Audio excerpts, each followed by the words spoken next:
स्तोत्रसंहिता अध्याय 15 एक वचनापासून पुढे. हे परमेश्वरा, तुझ्या मंडपात कोण वस्ती करील तुझ्या पवित्र डोंगरावर? म्हणजे असं म्हटलं आहे की तुझ्या पवित्र डोंगरावर कोण राहील?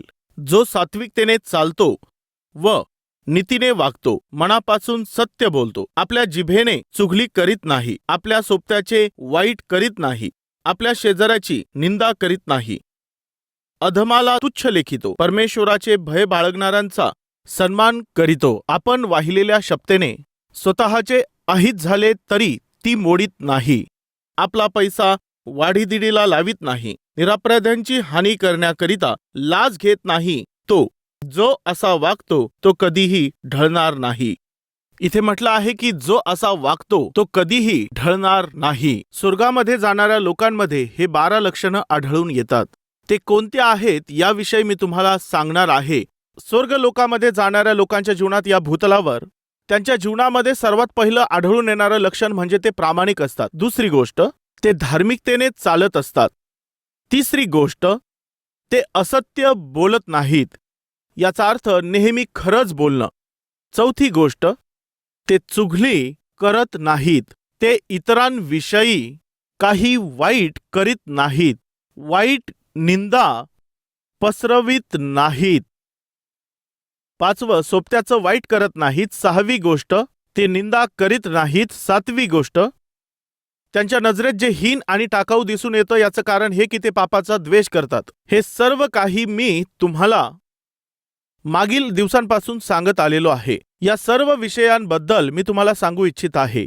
हे सर्व 12 विषय मी तुम्हाला सांगण्याची आशा करत आहे. यानंतर आपल्याला काय दिसून येतं माहीत आहे? परमेश्वराचं भय बाळगणाऱ्या लोकांना आधार देत असतो. 8वं लक्षण जे दिसून येत असतं ते कोणतं आहे? स्वर्गामध्ये जाणारे जे लोक आहेत, आम्ही सर्वजण स्वर्गामध्ये जाऊ अशा प्रकारचा विश्वास आपल्यामध्ये दिसून येत असतो. जितक्यांनीही प्रभू येशू ख्रिस्तावर प्रभू म्हणून विश्वास ठेवला आहे, आपण सर्व लोक स्वर्गामध्ये जाऊ.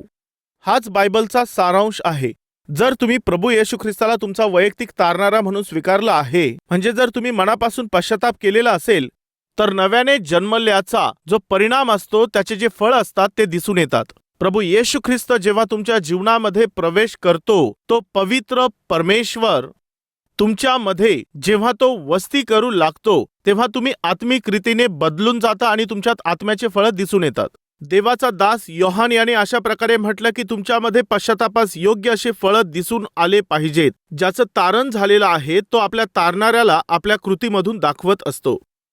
पवित्र आत्म्याने भरलेला मनुष्य आत्म्याच्या फळांना त्याच्या कृतीमधून दाखवत असतो. स्वर्गात जाणार असणारा व्यक्ती या भूतलावरती तो त्या व्यक्तीप्रमाणे असणारा व्यक्ती दिसून येत असतो. त्याच्यामध्ये हे कृत्य दिसून येत असतात. ते सर्व कृत्य कोणते आहेत? तो सात्विकपणे जीवन जगतो, धार्मिकतेने तो चालत असतो, तो लबाडी न करता जीवन जगतो, तो कोणाचीही चुगली न करता जगतो, तो कोणाचीही निंदा करत नाही, तो कोणाचं वाईट करीत नाही. एवढंच नाही तर तो पापाचा तिरस्कार करतो. आज काही विषय मी लवकर पूर्ण करण्याचा प्रयत्न करत आहे. काही विषय तुमच्याशी वाटून राहिलेले विषय तुम्हाला सांगण्याचा मी प्रयत्न करेल. 8वी गोष्ट, तो परमेश्वराचं भय बाळगणाऱ्या लोकांचा सन्मान करतो. स्वर्गामध्ये जाणारे जे लोक आहेत या भूतलावरती त्यांच्या जीवनात आढळून येणारं लक्षण हे एक आहे. तो परमेश्वराचं भय बाळगणाऱ्या लोकांचा सन्मान करतो. जर एखादा व्यक्ती कोणा व्यक्तीचा सन्मान करत असेल, याचा अर्थ तो समोरच्या व्यक्तीला आपल्यापेक्षा थोर मानतो.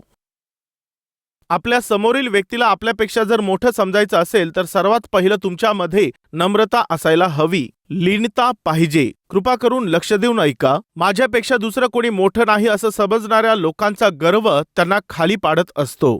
माझ्या आजूबाजूला राहणारे लोक योग्य आहेत, ते माझ्यापेक्षा जास्त आदरणीय आहेत, ते माझ्यापेक्षा जास्त चांगले आहेत असं म्हणणारा स्वभाव तर केवळ लीनतेचं लक्षण आहे. ज्यांच्यामध्ये लीनता आहे त्यांच्यामध्ये हा स्वभाव असतो. आपल्या समोरील व्यक्तीचा जर आदर करायचा असेल तर मान्य करा की तो तुमच्यापेक्षा योग्य आहे. हे मान्य केलं पाहिजे. हे मान्य करण्याच्या व्यक्तिमत्वालाच लीनता असं म्हणतात. याचा अर्थ जे स्वर्गात जाणारे लोक असतात त्यांच्यामध्ये सामान्यपणे आढळून येणारा गुण तर नम्रता असतो. कृपा करून लक्ष द्या. गर्विष्ठ लोकांना स्वर्गामध्ये जाण्याची कोणतीही संधी नसते. मनुष्याच्या नाशापूर्वी त्याचे अंतकरण गर्विष्ठ असते, पण गौरवापूर्वी विनम्रता येते, आज्ञाधारकपणा येतो. दीनता, सहनशीलता हे सर्व काही झाडाच्या फांदीवरील फळांसारखे असतात. राईट फ्रेंड्स, स्वर्गात जाणाऱ्या लोकांमध्ये आढळून येणारे जे लक्षण असतात ती आहे लीनता. नम्र लोक काय करत असतात माहीत आहे? आपल्यापेक्षा समोर असणाऱ्या व्यक्तीला अधिक महत्त्व देत असतात, ते त्यांचा सन्मान करतात. आजचा प्रश्न असा आहे, कोणाला कधी तुम्ही स्वतःपेक्षा मोठं मानलं आहे का? जर तुम्ही मोठं मानत असाल तर तुम्ही त्यांचा सन्मान कराल. मोठं समजत असाल तर तुम्ही त्यांची प्रशंसा कराल. मोठं समजत असाल तर तुम्ही त्यांचा आदर कराल. कल्वरी टेम्पल जे आहे यावरती परमेश्वराने मोठी कृपा केली आहे. कल्वरी टेम्पलमध्ये कितीतरी परमेश्वराच्या सेवकांचा सन्मान करण्यात आला. कल्वरी महोत्सवमध्ये जेव्हाही आम्ही आयोजन करतो तेथील स्थानिक क्षेत्रांमधील सर्व देवाच्या सेवकांचा त्यांना स्टेजवरती बोलवून त्यांचा आम्ही आदर करत असतो. त्यांचा सन्मान करण्यात येतो, त्यांचं अभिनंदन करण्यात येतं. मी आणि माझं कुटुंब कल्वरी टेम्पलच्या फॅमिली बरोबर मिळून जेथेही जातो तेथे आम्ही त्यांच्यासाठी चांगले सूटचे कापड, त्यांचा आदर करून त्यांचा सन्मान करून कल्वरी टेम्पलच्या वतीने देण्यात येतो. हा नियम आहे. या सेवकाने परमेश्वराच्या सेवकांचा सन्मान केलेला आहे.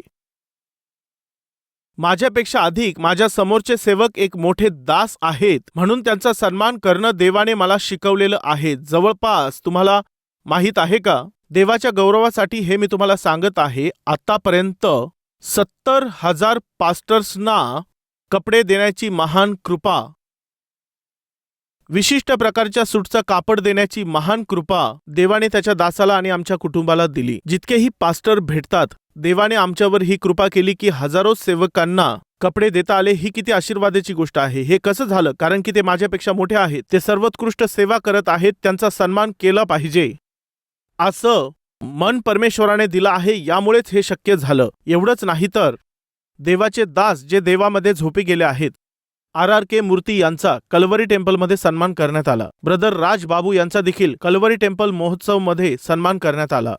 आज आपल्यामध्ये जे सेवा कार्य करत होते, जी सॅम्युएल, हे कल्वरी टेम्पलमध्ये त्यांचाही सन्मान करण्यात आला. जे मोठी सेवा करत आहेत जसं जोशी साहेब, त्यांचा देखील इथे सन्मान करण्यात आला. आपण पाहिलेलं आहे की शुभवर्तमानाचा प्रचार करणारे देवाचे सेवक पास्टर जयपॉल यांचा देखील कल्वरी टेम्पलमध्ये सन्मान करण्यात आला. यसन्ना यांच्यावर देखील पूर्ण मनापासून मी प्रेम करतो. त्यांचा आदर करून मी त्यांना देखील आमंत्रण पाठवलं होतं. मी तुमचा सन्मान करू इच्छितो असं मी त्यांना सांगितलं, परंतु ते त्या दिवशी येऊ शकले नाहीत. त्यांचा सत्कार करण्याची माझी इच्छा होती, परंतु करू शकलो नाही. एवढंच नाही तर आपल्या आईवडिलांचा देखील सन्मान केला पाहिजे. यस, मी माझ्या आईवडिलांचा देखील सन्मान केला आहे. सासू सासऱ्यांचा मी आदर केला. देवाच्या सेवकांचा मी आदर केला. मेंढपाळांचा आदर करण्याची देवाने मला कृपा पुरवली. एवढंच नाही तर ज्यांनी मला त्रास दिला त्यांचा देखील मी सन्मान केलेला आहे. ज्यांनी माझा अपमान केला त्यांचा देखील आदर केला आहे.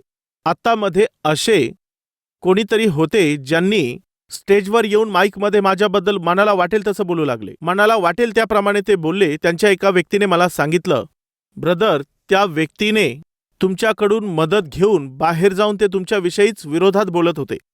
फार विरोधामध्ये येऊन त्यांनी म्हटलं, स्टेजवर ते गेले आणि तुमच्याविषयी बाहेर जाऊन मनाला वाटेल त्या प्रकारे बोलत होते असं त्यांनी सांगितल्यावर माहीत आहे, सर्वात पहिली मी प्रार्थना केली, परमेश्वरा. त्यांनी माझ्याकडे येऊन मला मदत मागितली होती. माझ्या समोर येऊन हात पसरून त्यांनी मला म्हटलं की ब्रदर, मला जगणं कठीण होत आहे. अशी विनवणी करणाऱ्याची मी मदत केली आहे. आता तो व्यक्ती ज्याने मदत केली आहे त्याचे हात कापू पाहत आहे, तर मी त्याविषयी काय करू? देवाने म्हटलं की तू त्याला क्षमा कर. एवढंच नाही तर त्याच्यासाठी आणि त्याच्या पत्नीसाठी तू कपडे दे. माहीत आहे काय केलं? ख्रिसमसच्या दिवशी त्यांना आणि त्यांच्या पत्नीला खूप चांगले कपडे, खूप महागडे कपडे विकत घेऊन पॅकिंग करून आणि त्यामध्ये ग्रीटिंग कार्ड ठेवून ख्रिसमसच्या दिवशी समेटाची भेट म्हणून परमेश्वराने मनुष्य जे त्याच्यापासून दूर झाले होते त्यांच्याशी समेट करण्यासाठी आपल्या एकुलत्या एका पुत्राला पाठवलं. ख्रिसमसच्या दिवशी मला समेट पाहिजे आहे असं सांगून एका व्यक्तीच्या हाती मी ते कपडे पाठवले. ज्यांनी माझा तिरस्कार केला त्यांचा देखील सन्मान करण्याची कृपा देवाने मला पुरवली. एक दिवस एका मीटिंगमध्ये तिथे एका कोपऱ्यामध्ये बसलेलो असताना प्रभूचे एक अद्भुत सेवक येऊन तिथे येऊन बसले. जेव्हा ते आले तेव्हा तत्काळ जाऊन मी त्यांच्या हातामध्ये शेक हँड देण्याचा प्रयत्न केला. शेक हँड करण्यासाठी माझ्याकडे पाहून त्यांनी हात पुढे केला आणि त्यांना काय वाटलं माहिती नाही, त्यांनी हात लगेच मागे घेतला. शेक हँड देखील केलं नाही. मी कधीही त्यांचं काही केलं नाही, कोणतं नुकसान केलं नाही. मी त्यांना देवाचे मोठे सेवक समजतो आणि आज देखील हेच करतो. त्यांनी माझ्याशी हात देखील मिळवला नाही. मी केवळ हात मिळवू इच्छित होतो, परंतु त्यांनी हात मिळवला नाही. प्रभू, यावेळेला आता मी काय करू ते हात मिळवू इच्छित नाहीत. परमेश्वराने काय सांगितलं माहीत आहे? त्यांना तू तुझ्या मंडळीमध्ये बोलावून त्यांचा तू सन्मान कर. त्या प्रभूच्या दासाला मी कल्वरी टेम्पलमध्ये बोलावलं. सोन्याची अंगठी त्यांना घातली, त्यांना चेअरवरती बसवून त्यांना शॉल दिली, फुलांचा हार घातला व गिफ्ट देऊन मी त्यांचा सन्मान केला. मी तुम्हाला यासाठी हे सांगत आहे फ्रेंड्स, जर तुमच्यामध्ये परमेश्वर आहे तर तुमच्यातील गर्व तुम्ही क्रुसावरती खिळवतात. अहंकार म्हणजे मी आहे, मीच सर्व आहे हा अहंकार जर क्रुसावरती खिळला तरच, व ख्रिस्ताला जर तुम्ही तुमच्या कृतीत दाखवू शकता तर या भूतलावरती येशू ख्रिस्ताचे साक्षीदार म्हणून तुम्ही जगू शकता. हे सर्व कधी शक्य होऊ शकेल? जेव्हा तुमच्यामध्ये नम्रता येईल तेव्हाच हे शक्य होईल. ज्यामध्ये नम्रता असते केवळ तोच इतरांना क्षमा करू शकतो. नम्र असणारा मनुष्यच इतरांना आपल्या स्वतःपेक्षा अधिक समजू शकेल. आज अनेकशे लोक इतर लोकांचा सन्मान करत नाहीत कारण त्यांच्यामध्ये गर्व असतो. ते दुसऱ्या व्यक्तीबरोबर बोलत नाहीत का? कारण की त्यांच्यामध्ये घमंड असतो. जर कोणी मोठे व्यक्ती त्यांच्या समोर असतील तर ते त्यांच्याबरोबर आदराने बोलत नसतात. मर्यादेने ते त्यांच्याबरोबर वागत नाही. कारण काय माहितीये? गर्व. गर्वासाठी दुसरा कोणता शब्द आहे माहितीये? फॅट. इंग्लिशमध्ये फॅट म्हणतात. याचा अर्थ चरबी. आज बऱ्याचशा लोकांना ही गोष्ट चढलेली आहे. माहितीये कोणती? चरबी. त्यांच्या बाजूला जितकेही माणसं असतात त्यांना ते माणसं समजत नाही. याचं कारण काय आहे? चरबी आहे. त्यांच्या आजूबाजूला त्यांच्यापेक्षा वयाने मोठे लोक असतात, त्यांना देखील ते सन्मान देत नाही. याचं कारण काय आहे? चरबी. त्यांच्यापेक्षा वयाने जे मोठे आहेत, जे परमेश्वराची सेवा करतात, त्यांचा ते आदर करत नाहीत. याचं कारण काय आहे? चरबी. हे कोणाच्याही जीवनासाठी चांगलं नाही, हे मी तुम्हाला विनंती करून सांगत आहे. विल्यम केरी जे परमेश्वराचे खूप महान सेवक होते, त्यांनी येऊन भारत देशात देवाची सेवा केली. संपूर्ण बायबलचं 40 भाषेमध्ये त्यांनी भाषांतर केलं. युनिव्हर्सिटीची त्यांनी स्थापना केली. बँकिंग सिस्टमची त्यांनी सुरुवात केली. भारत देशामध्ये बँकिंग सिस्टम त्यांनी आणली. विल्यम केरी यांनीच ती सुरुवात केली होती. एवढंच नाही तर सतीची जी चाल होती, अशा प्रकारच्या प्रथेला बंद करण्यासाठी राजा राम मोहन राय यांना भेटून त्यांनी खूप मोठा संघर्ष केला आणि याचं प्रतिफळ म्हणून ती चाल त्यांनी बंद करण्यासाठी प्रयत्न चालवले. एवढं अद्भुत कार्य केलं. इंग्लिशमध्ये व संस्कृतमध्ये डिक्शनरी बनवली व त्या काळी भारत देशामध्ये विल्यम केरी यांचं एक पोस्टल स्टॅम्प देखील रिलीज करण्यात आलेलं होतं. एवढं अद्भुत असं कार्य विल्यम केरी यांनी प्रेमाने केलेलं होतं. एक दिवस त्यांचा सन्मान केला पाहिजे अशा प्रकारचा निर्णय एका प्रांतातील लोकांनी घेतला. जेव्हा त्यांच्या सत्काराची सभा चालू होती, अनेक लोकांनी येऊन त्यांची प्रशंसा केली. विल्यम केरी यांच्याविषयी ते कौतुक करू लागले. समोरच्या व्यक्तीचा सन्मान करणं, त्यांची प्रशंसा करणं हे चांगल्या गुणाच्या व्यक्तीचे चिन्ह आहेत. समजत आहे ना? समोर असणाऱ्या व्यक्तीचं कौतुक करणं आणि त्यांचा सन्मान करणं व समोरील व्यक्तीच्या चांगुलपणाची प्रशंसा करणं हे चांगल्या मनुष्याचं लक्षण आहे. सद्गुण नसणाऱ्या व्यक्तीमध्ये हे वैशिष्ट्य नसतं. वाईट गुण असणारा मनुष्य समोरच्या व्यक्तीचा सन्मान करणार नाही. समोर असणाऱ्या व्यक्तीमध्ये ते चांगल्या गोष्टी पाहत नाही. त्यांच्यामध्ये असणारं मनुष्यत्व त्यांना दिसत नाही. ते त्यांच्यामधील असणारी आत्मीयता पाहू शकत नाही. कारण काय आहे? त्यांच्यामध्ये असतो गर्व. तो गर्व त्यांना चारित्र्यहीन बनवित असतो. पुढे काय घडलं तुम्हाला माहीत आहे? जेव्हा सर्व लोक त्यांचा सन्मान करत होते, आदर करत होते, तेव्हा मध्येच एका व्यक्तीने उठून जेव्हा त्यांचा वेळ आला तेव्हा या व्यक्तीने अशा प्रकारे बोलायला सुरुवात केली. तो काय बोलला माहीत आहे? विल्यम केरी यांनी खूप मोठं कार्य केलं आहे असं तुम्ही सांगत आहात आणि त्यांच्या सन्मानासाठी खूप मोठी सभा ठेवली आहे. तुम्ही त्यांचा सत्कार करत आहात, सन्मान करत आहात, त्यांच्याविषयी चांगलं बोलत आहात. तुम्हाला खरं माहीत आहे? खरं तर या विल्यम केरीचा व्यवसाय कोणता होता, त्यांचा उद्योग कोणता होता तुम्हाला माहीत आहे का? असं बोलून विल्यम केरी हे आफ्टर ऑल बूट तयार करणारा एक मनुष्य आहे. हे तर चप्पल शिवणारे आहेत. अशा या चप्पल बनविणाऱ्या व्यक्तीचा, बूट बनविणाऱ्या व्यक्तीचा तुम्ही सन्मान करता म्हणून याविषयी मला कौतुक वाटतं. पहा, वाईट गुण असणारा, गर्वाने भरलेला जो व्यक्ती असतो तो समोर असणाऱ्या व्यक्तीचं मोठं कार्य स्वीकारण्यासाठी तयार नसतो. त्याच्यातले जे गुण असतात तेच वाईट असतात. तेव्हा सर्व लोकांना आश्चर्य वाटलं. ते बोलले, आम्ही त्यांचा सन्मान करण्यासाठी सभा केली आहे. लोकांकरिता त्यांनी जे मोठं कार्य केलं त्यांचा सन्मान करण्यासाठी आपण सभा आयोजित केली आहे. हा शिष्टाचार नसणारा मनुष्य कशा प्रकारे बोलत आहे? याचं बोलणं आता कोण बंद करू शकेल असा विचार कोणाच्या तरी मनामध्ये आला असेल. यामध्येच तेव्हा विल्यम केरी उठले. तो मनुष्य त्यांच्याविषयी हे सर्व बोलल्यावर बसला. तेव्हा विल्यम केरी काय बोलले माहीत आहे? माझ्याविषयी मोठमोठ्या लोकांनी खूप मोठमोठ्या गोष्टी बोलल्या आहेत. मी बूट बनविणारा आहे, मी चप्पल बनविणारा आहे, यांनी खूप चांगल्या प्रकारे माझ्याविषयी सांगितलं आहे. परंतु महाशय, मी तुम्हाला एक सांगू इच्छितो. काय आहे असं तो पाहू लागला. तेव्हा ते बोलले की मी बूट बनवित नाही, मी चप्पल बनविणारा नाही, मी जुन्या चपला शिवणारा आहे. मी काही चप्पल बनविणारा नाही, नवीन बूट तयार करणारा नाही, मी तर बूट पॉलिश करणारा एक माणूस आहे. तुमच्यासारखे मोठे लोक येऊन जेव्हा बूट ठेवतात तेव्हा त्यांचे बूट मी पॉलिश करत असतो. तुटलेल्या चपला आणून तुम्ही माझ्या समोर ठेवल्या तर त्या तुमच्या चपला मी शिवून देण्याचं काम करतो. मी काही नवीन बूट बनवित नाही, मी नवीन चपला देखील बनवत नाही, मी तर जुन्या चपला शिवणारा एक साधारण असा गरीब चांभार आहे. गर्वाने भरलेल्या त्या व्यक्तीच्या स्वभावाला कोणी खाली पाडलं तुम्हाला माहीत आहे? नम्र असणाऱ्या त्या मनुष्याने. ही आहे नम्रता. त्या दिवशी विल्यम केरी यांनी नम्रता प्रगट करून व नम्रपणे बोलून त्या दिवशी सर्व लोकांनी कोणता पाठ शिकला असेल माहीत आहे? याला चांगला धडा शिकवला. मान वर करण्याच्या लायकीचा नाही ठेवला. कृपया ऐका.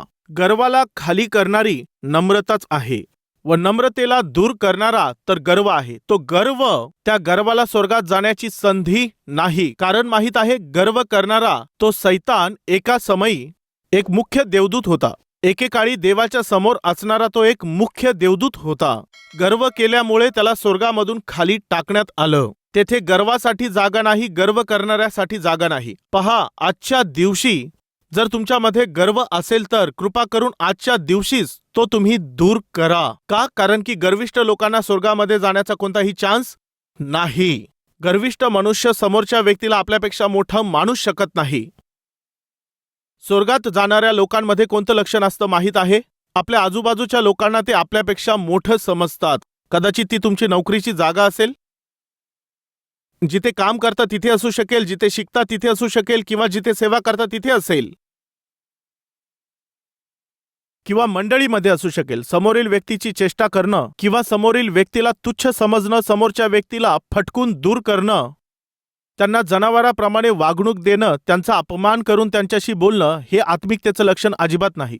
समोरचा व्यक्ती जास्त मोठा व्यक्ती नसेल, कदाचित तो जास्त शिकलेला नसेल, समोर असणारा व्यक्ती कदाचित इतर जातीचा व्यक्ती असू शकतो. कृपा करून लक्ष द्या. जर तुमच्यामध्ये येशू ख्रिस्त आहे तर ते तुमच्या जातीमुळे, तुमच्या शिक्षणामुळे, तुमच्या सौंदर्यामुळे अजिबात नाही, तर त्याने तुम्हाला दिलेल्या मूल्यामुळे आहे. ते देवाने निर्माण करण्यात आलेले लोक आहेत. ते परमेश्वराचे मुलं आणि मुली आहेत. आज असे देखील लोक आहेत जे जातीकडे पाहून सन्मान करत असतात, धनसंपत्तीकडे पाहून आदर करतात, त्यांच्या पदाकडे पाहून, त्यांच्या ज्ञानाकडे पाहून, त्यांच्या हुद्द्याकडे पाहून, त्यांच्या सर्व धनसंपत्तीकडे पाहून त्यांना इज्जत देत असतात. परंतु जो खरा आत्मिक व्यक्ती असतो तो या सर्व गोष्टींकडे पाहून इज्जत करत नाही. त्याच्यामध्ये असणाऱ्या लीनतेमुळे तो समोरच्या व्यक्तीचा आदर करत असतो. मी विचारतो, तुमच्या वयापेक्षा जे मोठे आहेत त्यांच्याबरोबर तुम्ही आदराने वागत असता का? तुमच्या आजूबाजूच्या लोकांना तुम्ही स्वतःपेक्षा मोठं समजता का? किंवा तुम्ही त्यांच्याशी गर्विष्ठपणे बोलत असतात? सावध रहा. गर्व हा अधपतनाकडे घेऊन जातो. नम्रता गर्वाला आपल्यापासून दूर करते. स्वर्गात जाणाऱ्या व्यक्तीमध्ये कोणते लक्षण आढळतात माहीत आहे? समोरच्या व्यक्तीला आपल्यापेक्षा मोठं मानून ते त्यांचा आदर आणि सन्मान करतात.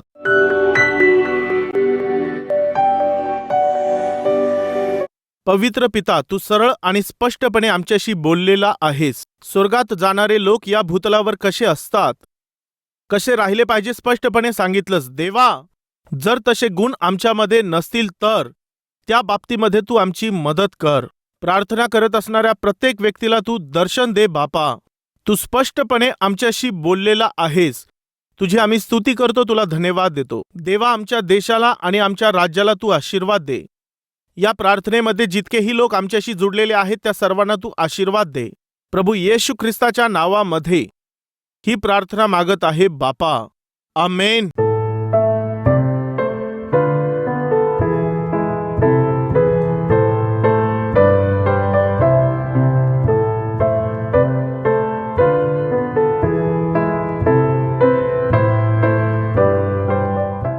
आमचा पत्ता Calvary, post box number 30, Kukatpally, Hyderabad 72.